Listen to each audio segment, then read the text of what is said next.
안녕하세요. 스크롤베이비 이상입니다. 오늘은 파이썬의 제어문 중에서 가장 기본이 되는 if 조건문에 대해서 공부해 보겠습니다. if 조건문의 기본 구조는 if 블록, elif 블록, else 블록으로 이루어져 있습니다. 각각의 블록은 테스트 익스프레션 부분과 테스트를 통과하면 실행이 되는 body 부분으로 이루어집니다. 테스트의 결과값이 true일 경우 body 부분의 코드가 실행되고 false일 경우에 다음 elif 블록의 테스트를 실행하고 모든 테스트의 결과가 false이면 else 블록 body의 코드가 실행됩니다. if 조건문을 실제 코드상에서 보면 보통 이런 구조를 가집니다.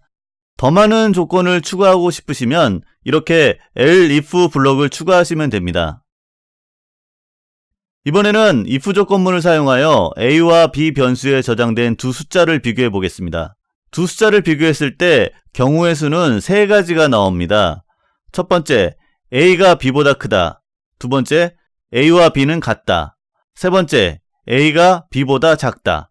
다음과 같은 if 조건문으로 모든 경우의 수를 처리할 수 있습니다. 코드를 실행해 보겠습니다. a가 b보다 작다는 정상 결과가 나왔습니다. 예제와 같은 경우는 경우의 수가 최대 3개밖에 없기 때문에 마지막 elif 문을 다음과 같이 else 문으로 대체할 수도 있습니다. 그리고 가끔 if 문을 잘못 사용하시는 분들을 보게 되는데요. 다음과 같은 사용 방법은 잘못된 사용 방법입니다. 한번 실행해 보겠습니다. 결과는 위의 코드를 실행했을 때와 같은 값을 출력하였지만 이 코드에는 문제가 있습니다. elif 문을 사용하면 하나의 조건을 만족시키면 그 아래의 테스트는 실행하지 않습니다. 하지만 아래의 안 좋은 예처럼 복수의 if 문을 사용하시면 원하는 답을 찾아도 그 아래에 불필요한 테스트까지 실행하게 됩니다. 이런 잘못된 사용 방법은 경우에 따라서 심각한 리소스 낭비와 프로그램의 퍼포먼스 저하로 이어집니다. 다음은 경우의 수가 3개보다 많을 경우 if 조건문을 어떻게 사용하는지 알아보도록 하겠습니다. 만약 5가지 과일의 이름 중에서 사용자에게 직접 입력을 받아 과일 이름을 맞추는 프로그램을 만든다고 가정해보죠. 이때의 경우의 수는 과일의 수 5개와 틀린 과일 이름을 입력했을 때의 경우 1개를 합쳐서 총 6개의 경우의 수가 나옵니다. 이럴 경우에는 여러 개의 elif 문을 사용해야 합니다. 사용자에게 입력받은 과일 이름은 answer라는 변수에 저장이 되고 if 블록과 elif 블록을 순서대로 실행하여 미리 정한 과일 이름인지 그렇지 않은지를 확인합니다.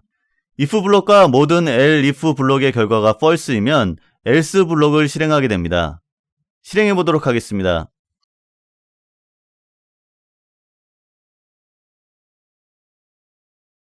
조건에 해당하는 과일 이름을 리스트에 저장하고 사용자가 입력한 답이 리스트 안에 있는지를 확인하는 구문으로 더 간략한 코드를 만들 수도 있습니다. if 조건문을 사용하다 보면 2가지 이상의 조건을 테스트해야 할 경우가 있습니다. 이런 경우에는 중첩 if 문을 사용하시면 됩니다. 다음의 문제와 같이 3보다는 작은 양수를 찾는 문제가 있다면 조건 1인 양수라는 조건과 조건 2인 3보다 작은 숫자라는 조건을 모두 만족시키는 답을 찾아야 합니다.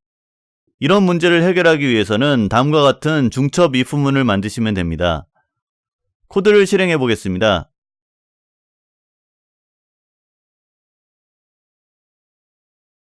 중첩된 조건문은 다음과 같이 AND 키워드를 사용하여 하나의 복합 조건문으로 만들 수도 있습니다.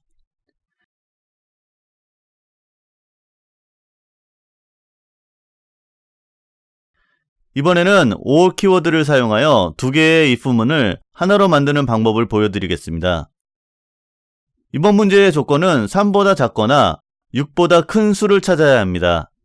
위의 예제처럼 중첩 if문을 사용하시면 됩니다.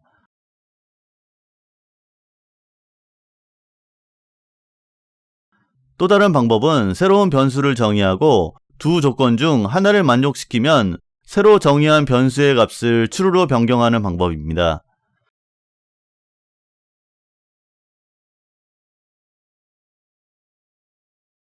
위의 코드는 OR 키워드를 사용하여 다음과 같은 간단한 코드로 만들 수 있습니다.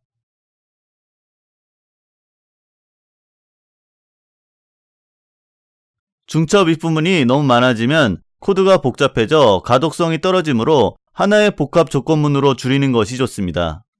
if 조건문의 테스트는 모든 조건을 불리언 오브젝트로 변환하여 true인지 false인지를 판단합니다. 파이썬에서는 불리언 오브젝트로 변환했을 때 false 값이 되는 오브젝트가 몇 가지 있습니다.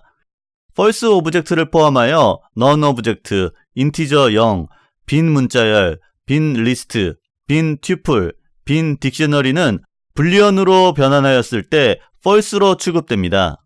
앞에서 보여드린 오브젝트를 불 함수를 사용하여 불리언 오브젝트로 변환하고 그 값을 출력해 보겠습니다. 그럼 실제로 if문 안에서 이 값들이 거짓을 뜻하는지를 확인해 보도록 하겠습니다. 알기 쉽게 컨디션이 true와 같다면이라는 조건을 사용했지만 이 부분은 생략할 수가 있습니다.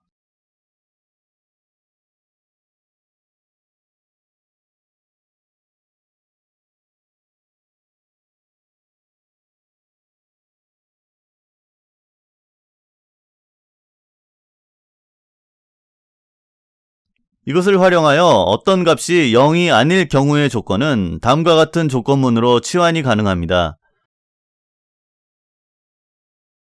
또한 리스트의 길이가 0보다 클 때와 같은 조건은 리스트가 아이템을 하나도 가지고 있지 않으면 false이고 아이템을 하나라도 가지고 있으면 true이니 다음처럼 조금 더 간단한 코드로 치환할 수 있습니다.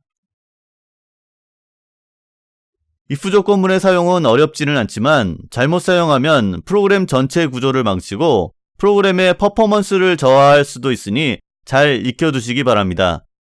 다음 강좌에서는 while 반복문에 대해서 공부해 보도록 하겠습니다. 시청해주셔서 대단히 감사합니다.